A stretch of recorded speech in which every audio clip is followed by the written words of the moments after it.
저는 오늘 본문의 말씀을 가지고 하나님의 재앙, 이런 제목으로 하나님 말씀을 증거하도록 하겠습니다. 하나님 백성들이 고난 중에 있거나 실패하고 낙심될 때 흔히 하는 생각이 있습니다. 내가 실패하면 하나님도 실패했다. 내가 할 수 없으니 하나님도 할 수 없다 생각을 합니다. 그러나 여러분, 이건 사실이 아닙니다. 하나님은 우리가 실패해도 영광을 받으십니다. 우리가 할 수 없는 중에도 다른 방도로 하나님은 하실 계획을 가지고 계신다는 것입니다. 지난주에 말씀드린 대로 이스라엘과 블레셋이 싸웠어요. 근데 이스라엘이 참패했습니다. 그냥 패배한 게 아닙니다. 법궤까지 빼앗기고 수많은 군사들이 죽었습니다. 이 법궤는 하나님의 임재를 상징하는데 법궤를 빼앗긴 것은 겉으로 볼 때는 이스라엘의 패배는 하나님의 패배인 것처럼 보이더라는 거예요. 하나님의 영광이 떠나버린 이스라엘은 그래도 하나님 백성이라고 할 수 있을까요?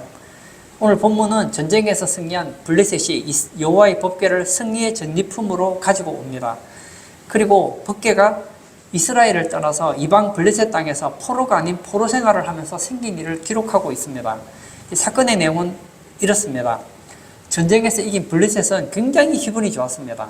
왜냐하면 이스라엘과 전쟁에서 이기고 여호와의 법궤를 앞세우고 당당하게 귀환을 했습니다. 영광의 트로피인 여호와의 궤를 다곤 신전에 자랑스럽게 들여놓습니다. 이것은 그들의 다곤 신이 이스라엘의 하나님 여호와를 이겼다는 상징입니다. 이때 당시에 이 고대에는 전쟁을 하면 이스라엘과 블레셋이 싸우면 이스라엘과 블레셋만 싸우는 게 아니에요. 이스라엘의 신이 있을 것이고 블레셋의 신이 있겠죠. 이스라엘이 믿는 신은 여호와이고 블레셋이 믿는 신은 다곤입니다. 이스라엘 백성과 그리고 블레셋이 싸웠다는 것은 겉으로는 백성들이 싸우지만 사실은 그 배후에는 신이 있기 때문에 신들의 전쟁이라고 생각했다는 거예요. 그러므로 블레셋이 이스라엘을 이겼다는 것은 단지 이스라엘을 이긴 것이 아니라 그의 신인 다곤 신이 여호와를 이겼다는 것을 보여준다는 거예요. 그래서 그 당시에 그 전투를 본 사람들은 생각하겠죠. 야, 역시 블레셋의 신이 이스라엘의 신보다 강해. 그들은 승리해서 감격에 차 있습니다. 이스라엘의 신 대단한 줄 알았더니 별것 아니구나. 예전에 출애굽할 때는 이스라엘의 신이 애굽의 신보다 강해서 애굽을 박살을 내고 출애굽을 시켰지만, 그래 광야에서는 대단했는지 모르겠지만 지금은 블레셋보다 못한 그런 신이구나, 그렇게 생각을 했다는 거예요. 그리고는 막 기분 좋게 다곤 신 앞에 여호와의 법궤를 놔둡니다. 근데 오늘 본문을 보면 알겠지만 여호와의 법궤는 손가락 하나 까딱하지 않고 다곤의 얼굴을 땅에 대고 경배 자세를 취하게 함으로써 하나님은 자신의 주권을 드러내십니다. 하나님은 블레셋의 전리품으로 사람에게 이용당하지 않는 하나님이라는 거예요. 블레셋 사람들이 상상했던 것과는 반대로 다곤이 여호와 앞에서 완전히 굴복하게 됩니다. 우리가 생각할 때는 이스라엘의 패배는 하나님의 패배다, 이렇게 생각하기 쉬운데 그게 아니라 이스라엘의 패배는 이스라엘의 패배지 하나님의 패배는 아니라는 것입니다. 옛날 전쟁은 신들의 전쟁이라고 생각했습니다. 그래서 전쟁 중에 상대방의 신상을 빼앗아오면 이긴 거예요. 보세요. 그 이스라엘의 신상을 빼앗아왔다는 것은 이제는 이스라엘이 더 이상 이길 수 있는 가능성이 없는 거예요. 그들이 믿는 신을 포로로 잡아두었기 때문에 다시는 대항할 힘이 없다고 생각했습니다. 그러므로 블레셋 사람들은 여호와의 궤를 자기 신전에 두는 것은 보통 신나는 일이 아니었습니다.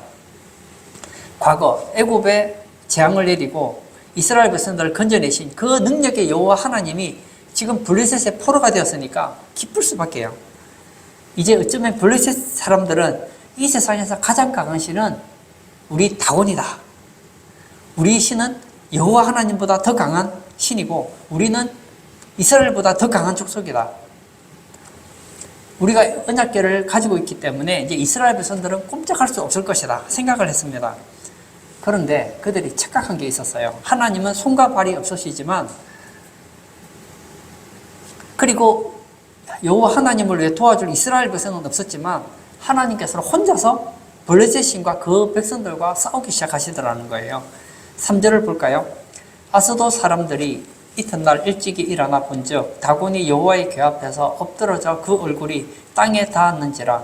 그들이 다곤을 일으켜 다시 그 자리에 세웠더니 하나님은 한 번에 큰 재앙을 내릴 수 있었지만 블레셋 사람들이 깨닫도록 조금씩 자신을 드러내기 시작합니다. 다음날 가봤더니 다곤의 신상이 쓰러져 있는 거예요. 얼굴이 땅에 닿은 거예요. 법궤가 있는데 머리가 땅에 닿았으면 무슨 얘기죠? 법궤 앞에 엎드려 절한 것이 되잖아요. 블레셋 사람은 이걸 보고도 깨닫지를 못합니다. 그래서 어떻게 하냐? 다시 신상을 똑바로 세웁니다. 바르게 세웁니다. 다음날 되었어요. 이제는 아예 분해가 되어 있습니다. 머리와 두 손이 끊어져서 문지방에 있고 몸뚱이만 그 자리에 있는 것을 보게 됩니다. 4절과 5절을 또 읽겠습니다. 그 이튿날 아침에 그들이 일찍이 일어나 본즉 다곤이 여호와의 궤 앞에서 또다시 엎드러져 얼굴이 땅에 닿았고 그 머리와 두 손목은 끊어져 문지방에 있고 다곤의 몸뚱이만 남았더라. 그러므로 다곤의 제사장들이나 다곤의 신전에 들어가는 자는 오늘까지 아스돗에 있는 다곤의 문지방을 밟지 아니하더라. 그런데도 불구하고 블레셋 사람은 아직도 하나님이 하신 줄을 몰랐어요. 그래서 어떻게 하죠? 그들은 다곤 신을 신성시했기 때문에 그의 머리와 두 손이 닿은 문지방을 신성시해서 그들로는 문지방을 밟지 않고 펄쩍펄쩍 뛰어넘어서 건너갑니다. 근데 그게 아니죠. 이게 바로 우상숭배자의 심리라는 거예요. 예를 들어 하나님께서 파리채로 사람을 때렸으면 왜 때렸는지를 생각해야 되는데 그게 아니라 하나님이 때린 그 파리채를 신성시하는 거예요. 하나님이 블레셋 사람에게 포로로 붙들려 계신 것 같지만 하나님은 사람의 도움을 전혀 받지 않으시고 다곤을 넘어뜨리기도 하고 머리와 손목을 자르기도 했다는 거예요. 많은 하나님의 사람들이 잘못 생각하고 있는 게 뭐냐 하면 우리가 하나님의 일을 하지 않으면 아무도 할 사람이 없을 것이라고 생각합니다. 그리고 하나님 앞에 배짱을 부립니다. 하나님, 제가 일하지 않으면 하나님은 아무것도 못 하시잖아요. 그러나 하나님은 사람의 손을 빌리지 않고서도 얼마든지 하나님은 하나님의 일을 할 수 있습니다. 어쩌면 하나님은 사람이 없을 때 더 할 수도 있어요. 단지 하나님께서 우리에게 기회를 주시는 것이죠. 여기 창세기 1장 보세요. 하나님이 6일 동안 천지를 창조하실 때 인간이 무엇을 했습니까? 아무것도 한 게 없어요. 인간이 아무것도 하지 않아도 하나님은 다 하실 수 있어요. 사실 제가 목사잖아요. 하나님이 제가 없으면 목회를 못 하시겠습니까? 교회 봉사하는 일꾼이 없으면 교회 일을 못 하시겠습니까? 다 하실 수 있다는 거예요. 그런데 하나님께서 기회를 주시는 것이죠.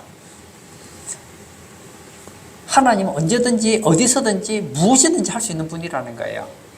단지 이스라엘 백성들이 하나님을 제대로 믿지 않고 예배를 더럽힘으로써 하나님을 잃어버렸을 뿐이라는 거예요.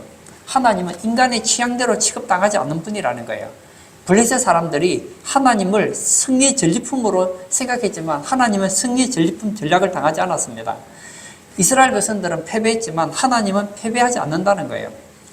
오늘날 가장 효과적인 에너지는 원자력 발전이라고 하지요. 그래서 많은 나라에서 이 원자력을 사용을 하잖아요. 근데 만약에 이 원자력에서 관리를 잘못해서 이 방사능이 세게되면 세계적인 대재앙이 일어나는 거 아니겠습니까?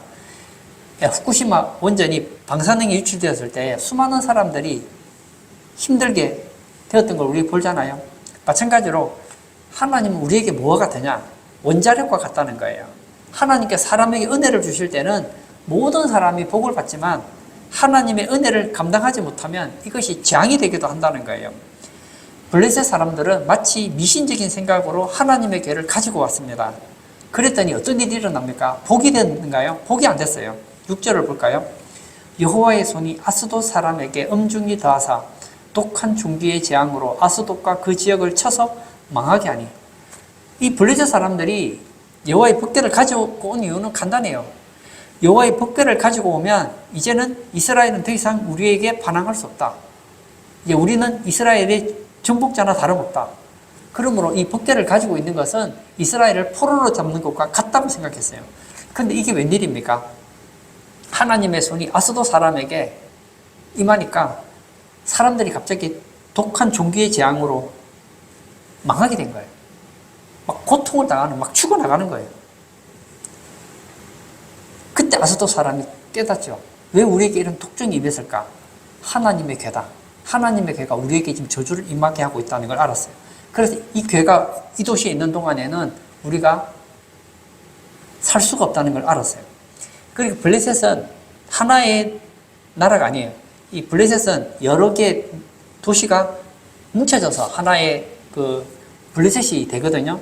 그 중에 대표적인 도시가 바로 아수도시였고, 이 아수도시에서 이런 재앙이 있고 나서 어떻게 합니까? 이 가드라는 도시로 또 보내게 됩니다. 이 가드 사람들이 그 법궤가 왔을 때 좋다고 봤습니다. 호기심이죠. 대체 여호와의 궤는 대체 어떻게 생겼을까? 대체 여호와의 궤를 가지고 있으면 우리에게 무슨 유익이 있을까 하고 받았어요. 받았는데 이건 더 큰 재앙이 일어났습니다. 9절을 볼까요? 그것을 옮겨간 후에 여호와의 손이 심히 큰 환난을 그 성읍에 다하사 성읍 사람들의 작은 자와 큰 자를 다쳐서 독한 종기가 나게 하신지라. 가드로 옮겼더니 어떤 일이 일어납니까? 여호와의 신이 더 큰 환난을 일으키는 거예요. 그래서 막 작은 자와 큰 자가 다쳐서 독한 종기가 나서 고통을 당합니다. 야, 이 여호와의 궤가 있으면 우리가 망하는구나. 그래서 어떻게 하죠? 이스라엘로 돌려보내지 않고 에그론으로 또 돌려보냅니다. 그랬더니 이제 에그론 사람들 눈치를 챈 거예요. 저 여호와의 법궤가 있는 곳마다 블레셋의 저주가 임한다는 걸 알았어요. 하나님은 애굽의 바로 왕이 굴복할 때까지 재앙을 계속 내리는 것처럼 블레셋 도시에 가는 곳마다 거듭 재앙을 내렸습니다. 그래서 블레셋 사람들이 깨닫게 되죠. 많은 희생을 치른 후에 이스라엘의 하나님을 감당할 수 없다고 생각합니다. 그리고 어떻게 하죠? 궤를 돌려보내기로 작정을 합니다. 11절과 12절을 제가 또 읽겠습니다. 이에 사람을 보내어 블레셋 모든 방백을 모으고 이르되 이스라엘 신의 궤를 보내어 그 있던 곳으로 돌아가게 하고 우리와 우리 백성이 죽임당함을 면하게 하자 하니 이는 온 성읍이 사망의 환난을 당함이라. 거기서 하나님의 손이 음중하심으로 죽지 아니한 사람들은 독한 종기로 치심을 당해 성읍의 부르짖음이 하늘에 사무쳤더라. 이 독종 때문에 많은 사람이 죽은 것 같아요. 죽지 않은 사람들은 얼마나 고통을 당했는지 그 성읍의 부르짖음이 하늘에 사무치게 되더라는 거예요. 이 여호와의 궤 사건을 통해서 블레셋 사람들이 깨달은 게 무엇이었겠습니까? 여호와의 하나님은 특별한 분이시다. 여호와 하나님은 다곤 신전에 둘 수 없고 어떤 성에도 둘 수 없다는 걸 알았다는 거예요. 블레셋 사람들은 세상에서 가장 무서운 신이 여호와라는 걸 깨닫게 되었다는 거예요. 여러분, 이 블레셋 사람 입장에서 이해가 안 될 겁니다. 이 여호와의 궤를 블레셋에 갖다 두었더니 얼마 되지 않아서 블레셋은 망하게 된 거예요. 그런데 이스라엘 백성들은 그 궤를 수백 년간 모시고도 죽지 않았으니까 얼마나 특별합니까? 사실 하나님의 백성은 보통 사람이 아닌 거예요. 이 세상에 가장 위대한 일은 하나님의 백성이 되는 거예요. 이 세상에 그 무엇도 하나님을 붙잡을 수는 없습니다. 그런데 하나님을 붙잡아 두는 사람들이 있는데 그들이 바로 하나님의 백성들입니다. 하나님께서는 이 법궤 사건으로 블레셋이 하나님의 백성을 업신여기면 안 된다는 것을 깨닫게 해주셨다는 거예요. 우리도 그렇잖아요. 자녀가 잘못하면 부모님이 야단을 칩니다. 또 매를 들기도 하죠. 마찬가지로 하나님은 이스라엘이 잘못하면 매를 드십니다. 근데 하나님은 직접 매를 드시진 않아요. 어떻게 하죠? 다른 민족에게 매를 주셔서 이스라엘을 때리게 하십니다. 그러면 이스라엘을 때린 민족은 잘한 거냐? 그게 아니에요. 그 민족도 잘못했기 때문에 또 맞는 거예요. 여러분 참 신기해요. 이스라엘이 잘못하면 이스라엘이 맞아요. 근데 그냥 때리지 않아요. 주변 국가를 통해서 때려요. 그러면 이스라엘이 맞죠. 그러면 이스라엘을 때렸던 민족은 그럼 축복받느냐? 복받지 않습니다. 이 때렸던 민족도 하나님 백성을 때렸다고 또 얻어터져요. 결국은 이스라엘이 잘못하면 이스라엘도 망하고 주변 국가들도 다 망하는 거예요. 그러므로 우리는 어떤 존재냐? 여러분, 내가 잘못하면 하나님 우리를 때리십니다. 누구를 통해 때릴까요? 주변의 사람들을 통해 때립니다. 그러면 우리를 때린 사람들은 괜찮으냐? 괜찮지 않는다는 거예요. 성경적으로 보면 하나님은 그 악한 사람들을 징계로 해서 우리를 때리십니다. 그런데 그 사람들은 또 망해요. 예수 믿는 사람이 처신을 잘해야 되는 이유가 있어요. 우리가 잘못하면 세상 사람들이 교회를 욕합니다. 우리 욕들을 먹어 마땅하지요. 그런데 교회를 저주하면 저주할수록 그들은 더 망한다는 거예요. 그러므로 교회는 할 수 있는 대로 사랑을 베풀고 하나님 말씀대로 살아야 됩니다. 우리는 누구냐? 복이에요. 아브라함의 복이 우리한테 있다니까요. 우리를 축복하는 자는 그들이 복을 받아요. 우리를 저주하는 자는 그들이 저주를 받아요. 우리는 그런 민족이에요. 우리는 그런 사람들이에요. 그래서 이 세상 예수 믿는 사람이든 안 믿는 사람이든 이 주변 사람들이 우리를 향하여서 나쁜 말 안 하도록 해야 돼요. 우리가 잘못하면 우리 주변 사람들에게 징계의 매를 맞을 거예요. 그러나 우리만 맞는 게 아니에요. 그 사람들은 더더 터집니다. 우리는 복이라니까요. 나 때문에 나도 잘 되고 주변도 잘 돼야지 내가 잘못돼서 나도 안 되고 주변도 망하면 되겠느냐고요. 하나님께서는 뜻이 있으십니다. 우리를 복으로 세우시기를 원하십니다. 그런데 우리가 복으로서의 삶을 살지 못할 때 하나님께서는 이스라엘을 블레셋을 들어서 때리게 하시는 거예요. 그럼 블레셋은 그럼 복 받았느냐? 아니에요. 블레셋은 더 망해요. 이스라엘 사람들은 약 3만 명 정도가 죽었습니다. 두 번째 전투에서. 그러나 블레셋은 민족 전체가 멸망할 위기에 처하게 됐다는 거예요. 우리가 하나님 말씀에 순종하고 하나님과 좋은 관계를 맺는다는 것이 얼마나 복인지 모릅니다. 우리가 신앙생활을 잘해야 되는 이유가 여기 있어요. 내가 신앙생활을 잘하면 나도 복 받고 주변도 복을 받아요. 우리가 신앙생활을 잘해보세요. 나도 복 받죠. 하늘의 상급 사이죠. 주변 사람들이 우리 때문에 잘 되죠. 얼마나 복됩니까? 그러므로 나는 누구냐? 나는 복이다. 나는 주변 사람들에게 복이 될 수도 있고 저주도 될 수 있는 사람이라는 거예요. 이 블레셋 땅에서 가는 곳마다 하나님에게는 능력과 이름을 떨쳤습니다. 이스라엘은 약했지만 이스라엘의 주인이신 하나님은 약하지 않았습니다. 강했습니다. 이스라엘은 법궤를 뺏겼지만 하나님은 뺏긴 것이 아니었어요. 그러면 이해가 안 되는 것이 왜 하나님께서 이스라엘의 전쟁터에서는 왜 침묵을 하셨습니까? 전쟁터에서 하나님이 그때 이 능력을 바라면 블레셋 사람들 완전 박살났을 텐데 그때는 가만히 있다가 왜 블레셋이 잡혀간 이후에 그때부터 능력을 발휘하셨느냐는 거예요. 하나님은 믿음이 없이는 움직일 수 없는 분이라는 거예요. 내가 원하기만 하면 하나님은 내가 원하는 대로 자동적으로 움직이는 게 아니라는 거예요. 이스라엘 백성들은 생각했습니다. 우리가 여호와의 법궤를 가지고 오면 우리는 이길 것이다. 만약 말이에요. 이스라엘 백성들이 지금 신앙은 형편없습니다. 그런데 법궤만 가지고 오면 이겨요. 블레셋도 이기고 암몬도 이기고 모압도 이기고 아수르도 이기고 블레셋뿐만 아니라 막 주변 열강을 다 이긴다고 한번 생각해 보세요. 그러면 이스라엘 백성들이 신앙생활을 잘할까요? 이런 생각을 가지겠죠. 아, 우리는 신앙생활을 잘하고 있어.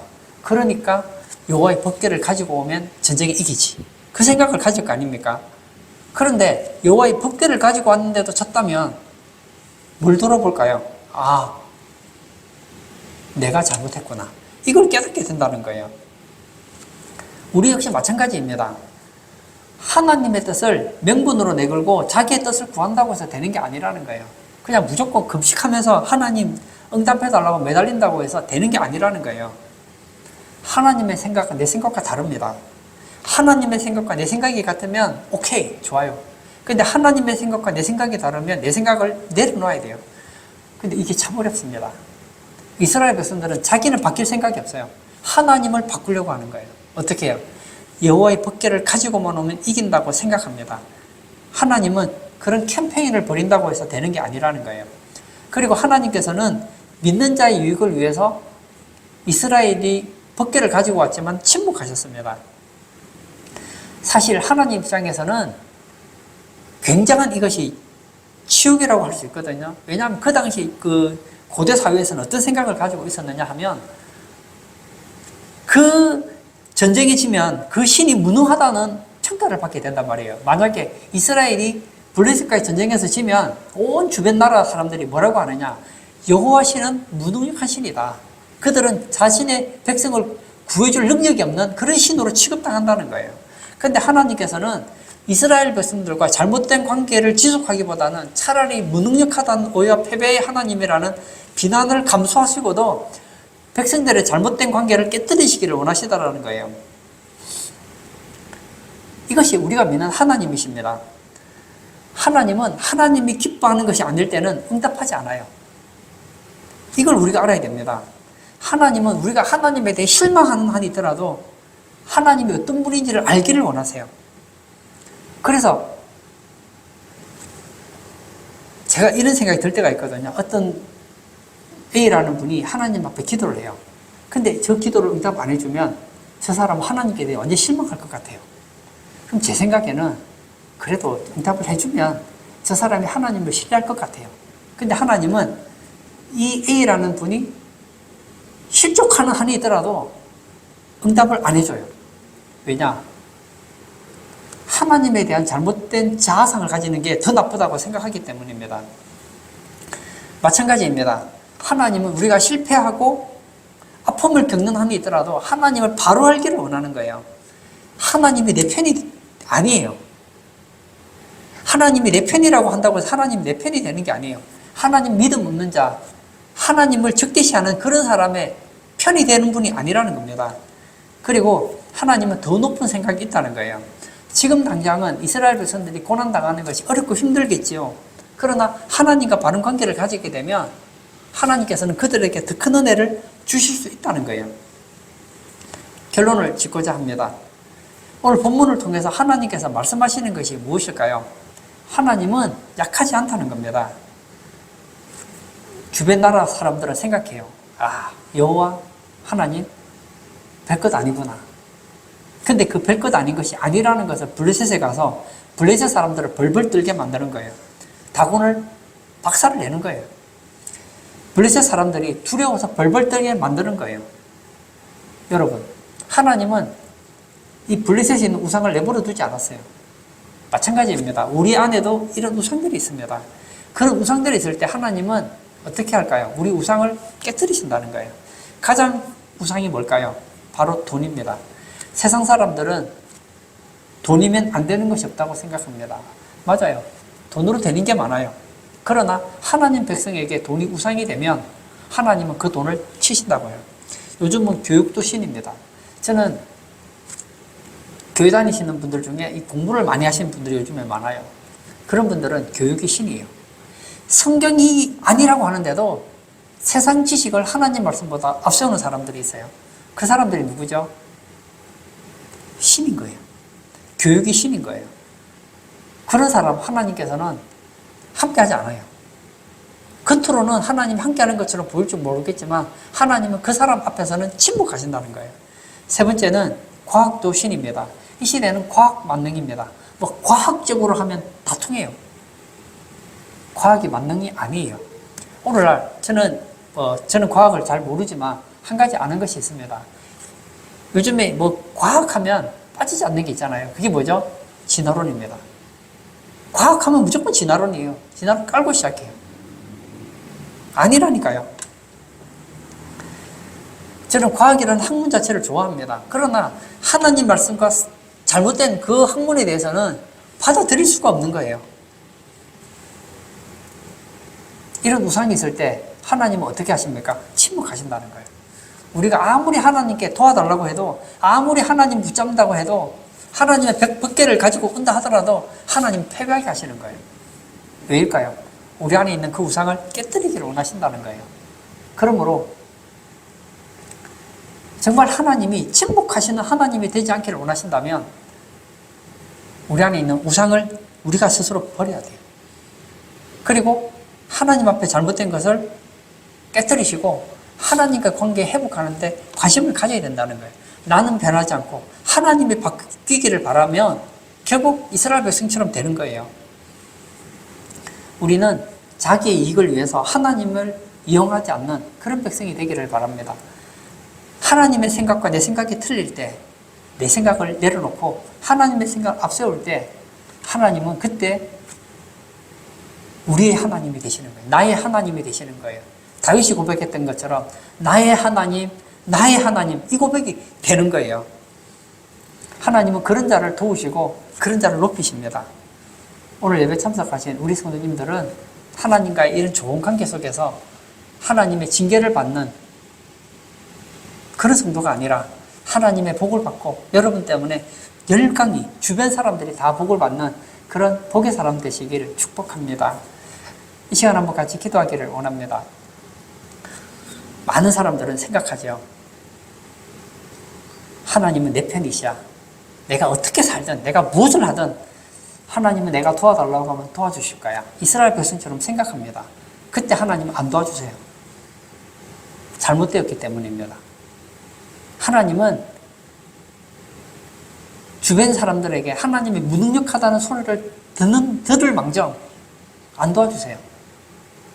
하나님이 살아계시면 저런 사람은 도와줘야지. 왜 안 도와주는가? 하나님 없는 거 아니야? 그런 소리를 들으면서도 하나님은 돕지 않습니다. 왜죠? 안 돕는 것이 그 사람의 신앙에 도움이 되기 때문입니다. 이 시간 기도할 때 하나님, 정말 하나님과의 바른 관계를 가지기를 원합니다. 하나님 앞에서 나의 진면목을 보게 하시고 하나님 앞에 잘못된 것은 다 내려놓게 하시고 하나님 붙잡고 하나님과의 관계가 회복됨으로 인하여서 날마다의 우리의 삶이 복된 삶이 되게 해달라고 기도하시고 자유롭게 개인 기도하도록 하겠습니다.